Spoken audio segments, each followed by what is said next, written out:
Yun guys, ako pa ay magluluto ng munggo. So ilagay ko na po yung mga lamas, luya, sibuyas, bawang. Yan. So pangalawang piga tong niyog guys, pangalawa. So kulo na guys, pwede ko nang ilagay yung munggo. So nilagay ko na yung munggo guys.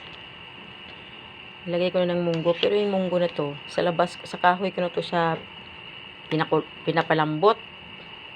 Inuna ko yung munggo bago yung kalabasa. So nahirapan akong maghawak, kaya binaba ko muna yung ano ko. Hirap maghawak, walang maghawak sa camera. So yan ang pinakaunang. Yan siya guys. Pangalawang piga pala sa gata. Yan ilagay ko dyan. So, pagka nakulo na to, ilagay ko yung lagyan ko ng bitsin.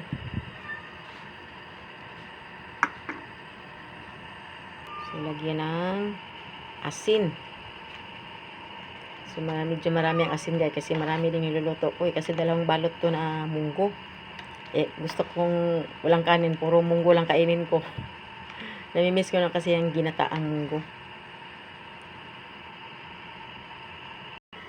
So hinilagyan ko ng kalabasa. Medyo nadurog na yung kalabasa. Mas gusto ko kasi guys, durog yung kalabasa. Sama na yung munggo. Durog na siya. Namimiss ko na kasi yung ginataang munggo. Kasi yan, ganyan ginagawa ko sa province.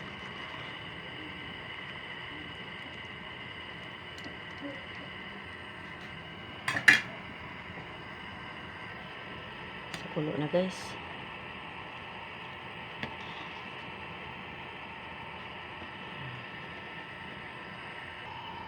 So, ilagay ko na yung pinakaunang piga ng gata. Yan, pinakauna to guys.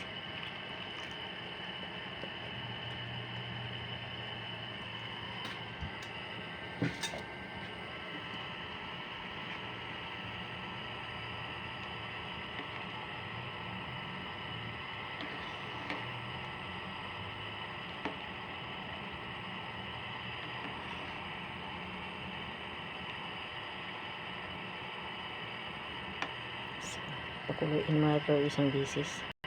So, kulo na.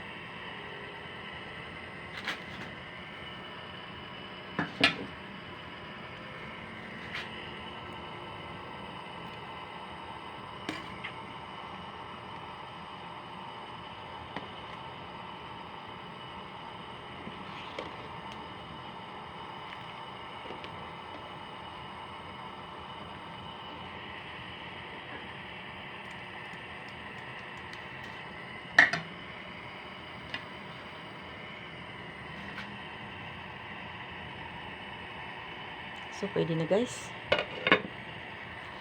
Patayin ko na. Thank you for watching.